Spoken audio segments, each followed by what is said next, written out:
Thor Love and Thunder had a pretty bad second weekend at the box office. I'm really excited to see what it's going to do for its third week. You just have movies that are competing with it and holding strong, like Minions, Top Gun Maverick. Like there's movies in there to compete with it, and they're better movies.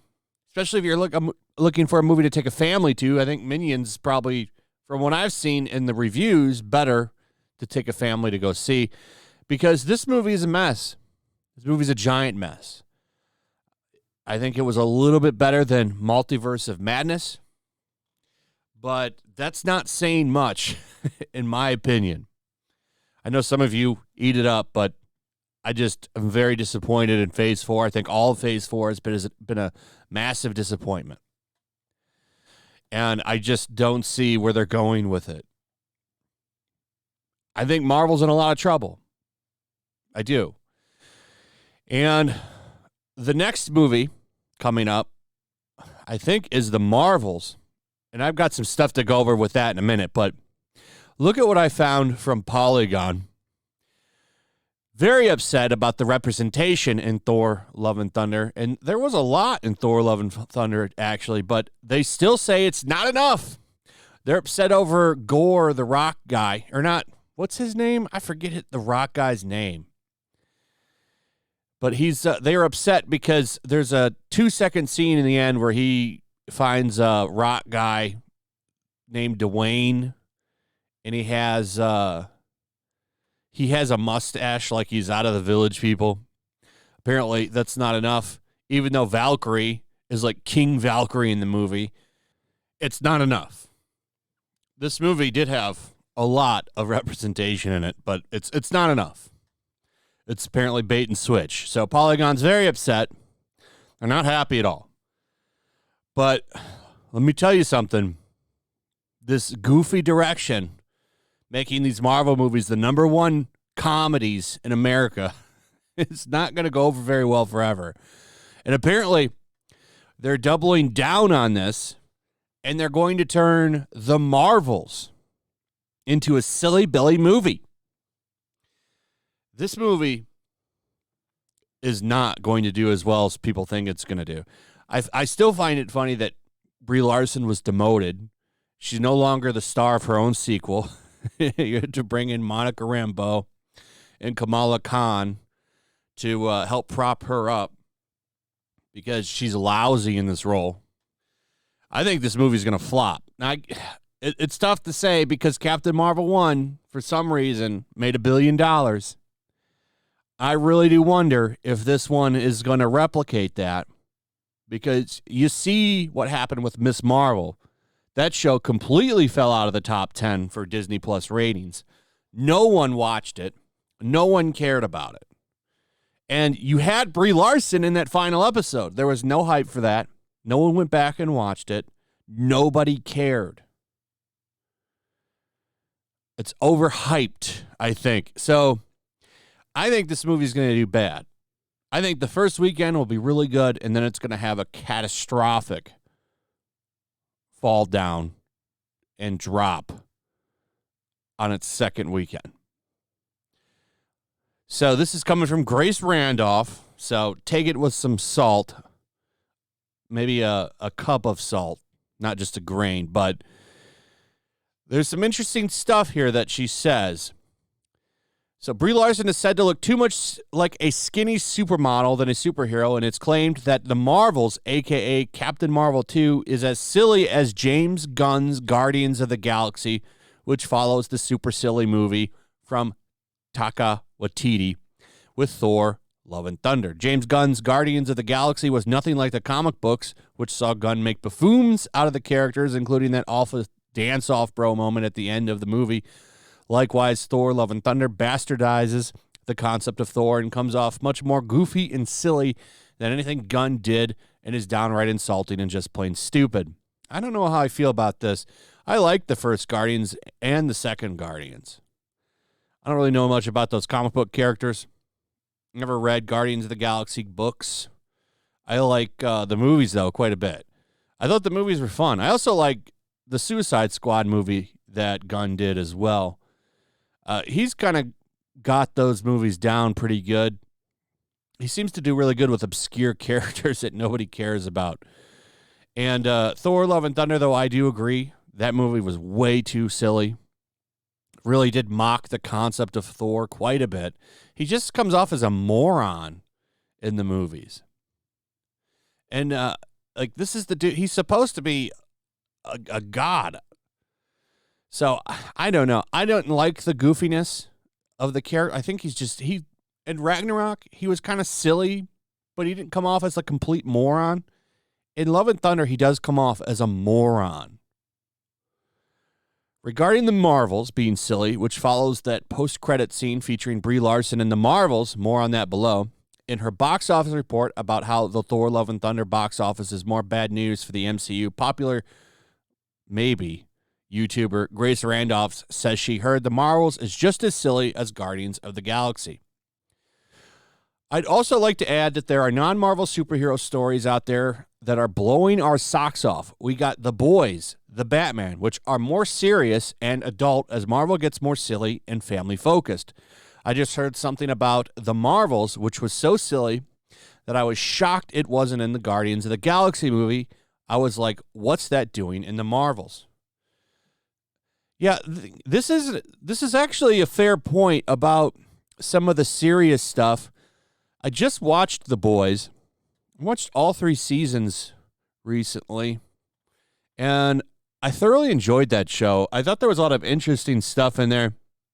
There were some eye-rolling moments, but for the most part, pretty solid show. The Batman, I enjoyed that. I liked that grounded, gritty take that they went with that movie. And I liked that it was a noir movie and it was a detective story. There's a lot I liked with that movie. It had some problems, but I think the direction they're going with the Batman is much better than what's been out there before. And I'm not trying to trash on the Nolan movies. I like the Nolan movies, but the Nolan movies are basically James Bond in a Batman suit. The Batman felt like Batman, is all I'm trying to say here. I know some people are going to get mad about that because they love the Nolan movies, and I get that, but I actually am a fan of Batman comics, and I liked what they did with the character in that movie. Anyway, I think that some movies should be silly and are very successfully silly, but I don't think they should be all silly. Some people felt Thor Love and Thunder was too silly. I did. Yeah, I agree with that. Way too silly. So I don't know, man. It's hard to eat vanilla all the time, no matter how good it is, no matter how many great specks of vanilla bean are in it. You don't want to eat vanilla every week, and that's how much they are serving it. And that's how much they are serving it these days. Yeah, that's true to the extent that, like, the Marvel movies all follow this formula. They all follow a formula, and it's getting stale. It's getting very, very stale. And it's almost like they're turning the formulas, they're turning it up in their little Marvel algorithm, and it's coming off as too manufactured. I think that's a really good point that she made there. It's coming off as too manufactured. Even though she doesn't want to say it. She's really trying to walk a line here because she still wants that media access so bad. And it's true, she does. That's why she came out recently and trashed Gina Carano. This is why I don't like her. I think Randolph wants that media access so bad, and she'll get shit on people. James Gunn came out and shit on her recently, and she won't say anything because she doesn't want to lose any of that access that she has. I like Thor Love and Thunder from a fan perspective, but business-wise and from filmmaking perspective, oh yeah, it's got major problems. I want the 4-hour cut, but Taika Waititi said he'll never deliver it, but then why did he film it? Is he like, yeah, I just wasted a lot of money filming an additional 2 hours of content and hiring talent I didn't mean to use? I don't think that's the sport of Disney that he thinks it is. And then there's a lot of criticism about Brie Larson being too skinny. And in the scene that I saw, I didn't watch this show, but I did see, it's been posted on Twitter, some clips with Brie Larson from her like credit scene or whatever it is in Miss Marvel, and she did look kind of thin. She needs to get into some superhero shape if she's going to be ready for this movie. Even though I don't think it'll matter. I think this movie is going to fail really badly. But anyway, sounds like The Marvels is going to be more super special comedy from Marvel. Superhero comedy 101. And I really wonder, is this movie is having two characters that people don't really know about, especially two characters that were introduced in Disney Plus shows.